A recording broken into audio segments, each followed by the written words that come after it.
Okay, so here's my next example. A study using 2 random samples of 35 people each. So right there I know that both my samples are 35, so you'll notice I have it labeled over here, 35 and 35.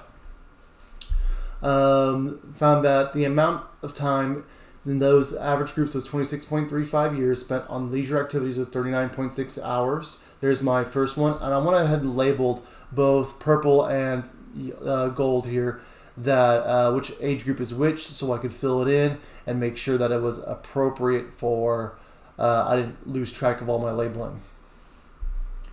So leisure activities was 39.6 hours, and those in the age groups of 46 to 55 years spent 35.4 hours. Assume that the population standard deviation for those age groups found by the previous studies was 6.3 hours, and the population standard deviation in those second age group as found by previous studies was 5.8 hours. At an alpha of 0.05, can it be concluded that there is a significant difference in the average times each group spends on leisure activities? Okay, so there's a lot of labeling we need to do here. So what I did when I first read this problem is I went ahead and immediately wrote down the things I'm going to know I'm going to need. And as I read the problem, I'm going to fill in that information, just so I don't lose track of it. Once again, we have our level of confidence, which is 0.95 because it's a complement of alpha.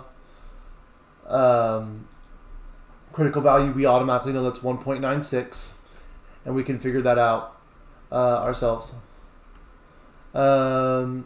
Standard error. So with the standard error for this one, once again, is based off of your formula chart.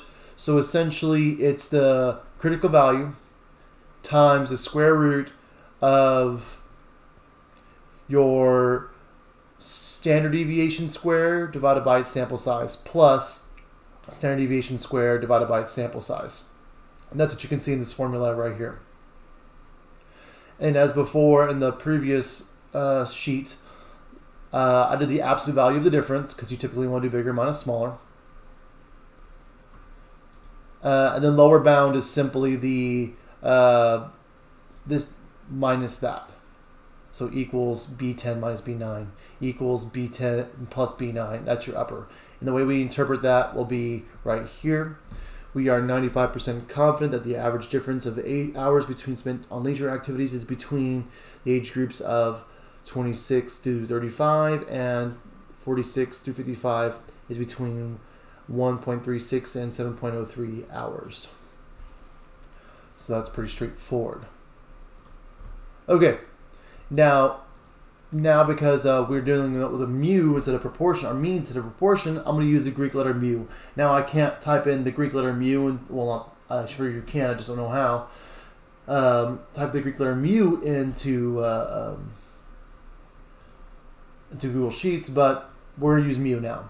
So our null hypothesis is that the age group 1 has the same leisure activity group as leisure group 2. So mu1 equals mu2. And the question's asking, is there a difference? A significant difference? So that would be mu1 does not equal to mu2. Level of alpha is 0.05. We get that from the problem. Test statistic, I went ahead and just typed it all out this time. I felt it was pretty straightforward to do. So it was the difference of the means in parentheses divided by the square root of standard deviation squared divided by population size plus standard deviation squared divided by population size for each one. And that squared divided by that squared plus that squared divided by that squared. As you can see that in the formula right here. Critical value, maybe I should say this equals 1.96, so I can have to change less values, equals 1 minus this. It's again just trying to do it so I can do as little work as possible in the future. P-value is 1 minus B19, which is, in this case, our that. But it's a normal distribution because it's the probability of getting that test statistic value. So what's the probability of getting this? Well, it's comma 0, comma 1. And always just put true for now. 0, 1 because our mean and standard deviation are 0 and 1 when you do a standard normal distribution. And then once again, I have this if formula right here. It's the same one from before, so I'm not going to get into that. And then down here, I have my interpretation of that. We're going to compare this value here to this p-value, this alpha here. And then, obviously, because of this formula I set up here, we were going to reject the null hypothesis. So all I have to do now is interpret the problem. So since the p-value 0.002 is less than alpha 0.05, we reject the null hypothesis. There is sufficient statistical evidence to suggest the group between 26 and 35 years spent more time on leisure activities than those in the age group of 46 to 55. And that's the end of the problem. That's it. That's all you got to do. And once again, the beauty of this is once it's all set up, you just copy and paste, and you can just repeat, just fill in the problem, and it's going to be done for you, which is, I think, really cool. So and now what I did for example 2 is I literally copied this whole entire page and moved it over here. And what I have different is I inserted a line called degrees of freedom. Put this on here. Put degrees of freedom in here so that you can see, because we're going to need degrees of freedom to get our t critical value here, because we're going to be doing a t-test now. And this line is different as well, because our critical value is just going to be copied down from up here.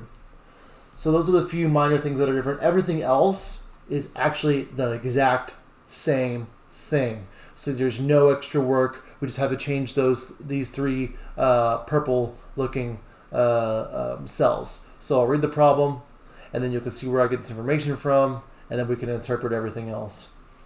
So a researcher wishes to see if the average weights of a newborn male infant from the average weights of newborn female infants. She selects a random sample of 10 male infants and finds a mean to be 7 pounds 11 ounces and the standard deviation of 8 ounces.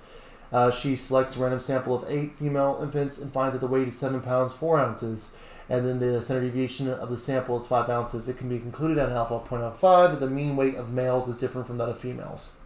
Okay, so the first things first is that when I go through this problem, you'll notice I don't have 7 and 11 ounces. So what I did here is I actually convert everything to pounds. So I know there's 16 ounces in a pound, so I did 7 plus 11 over 16. That's going to give me that number there. Same thing over here for females. It's 7 plus 4 ounces, so that'd be 7 plus 4 over 16. I converted the 8 ounces, that's half a pound, and then 5 over 16 for this one, and then that's that information there. And then from before, everything all the cells populated by themselves. The only difference being, let's see here, I'm going to go ahead and do this, change this to equals 1 minus that, so it can be a little lazier in the future. Okay, so difference, degrees of freedom. Degrees of freedom for two populations is going to be sample size of 1 plus the sample size of the other minus 2. So in this case, 10 plus 8 minus 2 is 16. So that's how we get that value. Now, to get our inverse value, we're going to use the inverse t function.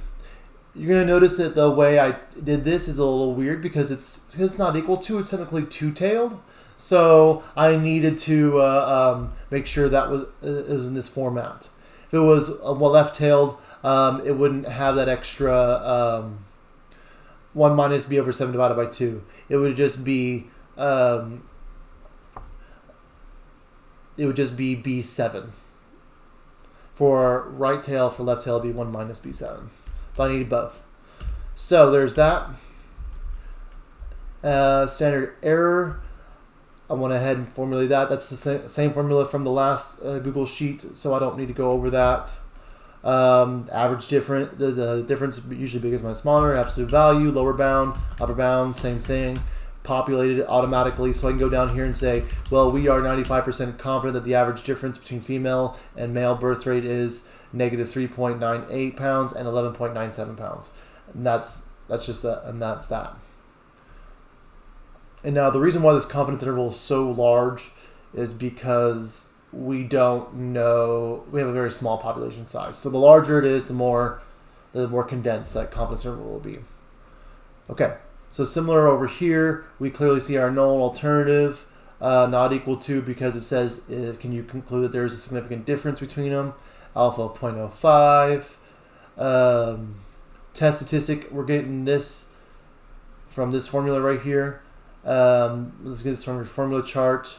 It's the difference. What I could do in the future is probably say equals the difference, which is right here, divided by standard error. This is the same value from right here, and then everything else populated on its own. The normal distribution, this value is going to be a little bit different as well. 0, 1, t minus 1 minus normal distribution. And then we're going to reject the null hypothesis because this value is smaller than this value. So therefore, since the p-value of 0.211 is greater than alpha of 0.05, we failed to reject the null hypothesis. There is not sufficient statistical evidence to suggest that there is a difference between... wait, that's not right. I said that wrong.